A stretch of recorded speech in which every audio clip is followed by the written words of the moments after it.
अस्सलामु अलैकुम वरहमतुल्लाहि वबरकातुहू। उम्मीद है कि आप तमाम ही हज़रात खैरियत से होंगे। डेली सवाल जवाब के एक नए एपिसोड के साथ मैं मुफ्ती खालिद कासमी अपने तमाम भाइयों बहनों और दोस्तों अहबाब की खिदमत में हाज़िर हूँ और आपका तहे दिल से इस्तकबाल करता हूँ और उम्मीद करता हूँ कि आप तमाम ही हज़रात खैरियत से होंगे। डेली सवाल जवाब के आज के एपिसोड में हमने जो सवाल लिया है, ये सवाल है जमील अहमद की तरफ से। ये सलाम और दुआ के बाद और खैरियत वगैरह मालूम करने के बाद कह रहे हैं कि मुफ्ती साहब, क्या हर नमाज के बाद 3 मरतबा अस्तगफिरुल्लाह पढ़ना सुन्नत है? ये जो आपने सवाल किया कि हर नमाज के बाद 3 मरतबा अस्तगफिरुल्लाह पढ़ना सुन्नत है या नहीं, तो इसका जवाब ये है कि नमाज के बाद यानी नमाज से फ़ारिग होने के बाद रसूलुल्लाह सल्लल्लाहु अलैहि वसल्लम से 3 मरतबा इस्तिग़फ़ार पढ़ना ये साबित है। अल्लाह के नबी अलैहिस्सलातु वस्सलाम 3 मरतबा हर नमाज के बाद इस्तिग़फ़ार पढ़ते थे, लेकिन आप इसको पढ़ते वक्त अपने सर पर हाथ नहीं रखते थे। इसलिए इस्तिग़फ़ार पढ़ते वक्त, नमाज के बाद जब हम इस्तिग़फ़ार पढ़ रहे हैं तो इस्तिग़फ़ार पढ़ते वक्त अपने सर पर हाथ रखना ये सुन्नत नहीं है।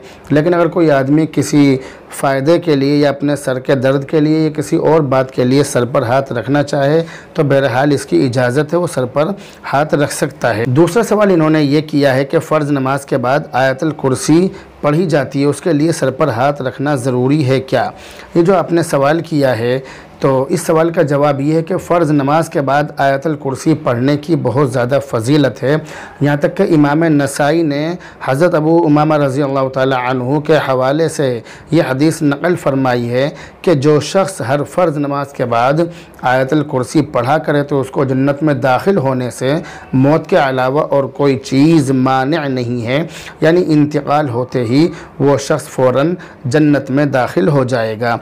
तो अहादीस में फ़र्ज़ नमाज के बाद आयतुल कुर्सी पढ़ने की बहुत ज़्यादा फ़जीलत तो साबित है, मगर बहरहाल सर पर हाथ रखना ये साबित नहीं है।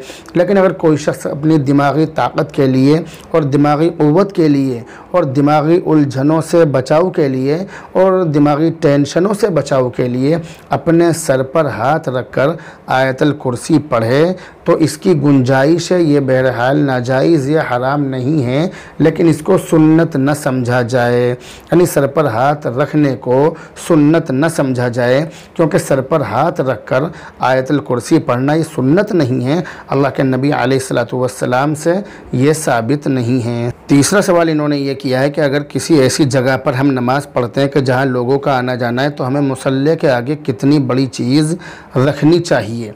ये जो आपने सवाल किया इसका जवाब ये है कि इंसान को ऐसी जगह पर नमाज़ पढ़नी चाहिए कि जो लोगों की गुज़रगाह ना हो, जहाँ से लोगों का आना जाना ना हो। ऐसी जगह पर नमाज़ पढ़ें कि जिससे लोगों को परेशानी ना हो, लोगों को तशवीश ना हो, लोग जहनी उलझन में मुब्तला ना हो और लोगों का वो रास्ता ना हो, इस बात का ध्यान रखें।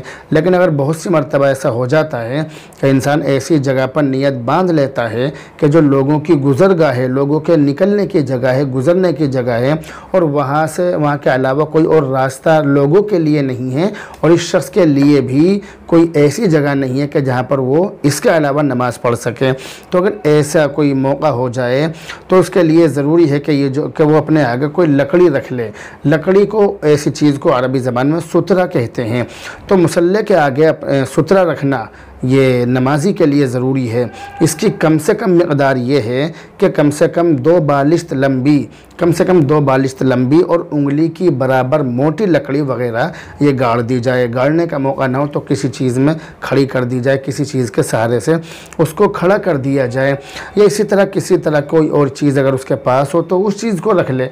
ये ज़रूरी नहीं है कि वो आदमी लकड़ी ही गाड़ दे।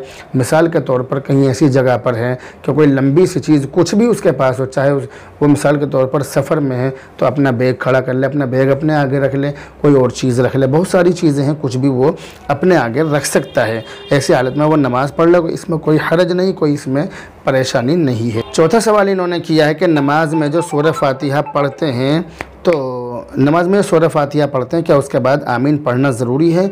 जवाब देकर शुक्रिया का मौका इनायत फरमाएं, जज़ाकल्लाह। ये जो इन्होंने सवाल किया, इस सवाल का जवाब ये है कि नमाज में सूरह फातिहा के बाद आहिस्ता आवाज़ से आमीन कहना अफजल और सुन्नत है, लेकिन आहिस्ता का मतलब ये नहीं है कि ज़बान से अल्फाज अदा किए बग़ैर, ज़बान से तलफ़ुज़ किए बग़ैर सिर्फ़ दिल ही दिल में कह लिया जाए।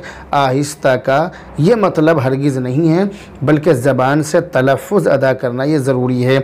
और अफजल ये है कि इतनी आवाज़ से कहा जाए कि कम से कम ख़ुद के कान में तो आवाज़ आ जाए। ज़बान से तलफ़ुज़ किए बग़ैर सिर्फ़ दिल ही दिल में आमीन कहने से अफजलियत साबित नहीं होगी। सिर्फ़ दिल ही दिल में कहने से अफजलियत के लिए काफ़ी नहीं है, बल्कि ज़रूरी, बल्कि अफजल ये है कि वो इतनी ऊंची आवाज़ से कहे कि उसके ख़ुद के कानों में आवाज़ आ जाए, इतनी ऊंची आवाज़ से कहे। याद रखिए कि लफ्ज़ आमीन एक दुआ है। लफ्ज़ आमीन जो नमाज में इंसान कहता है, ये एक दुआ है।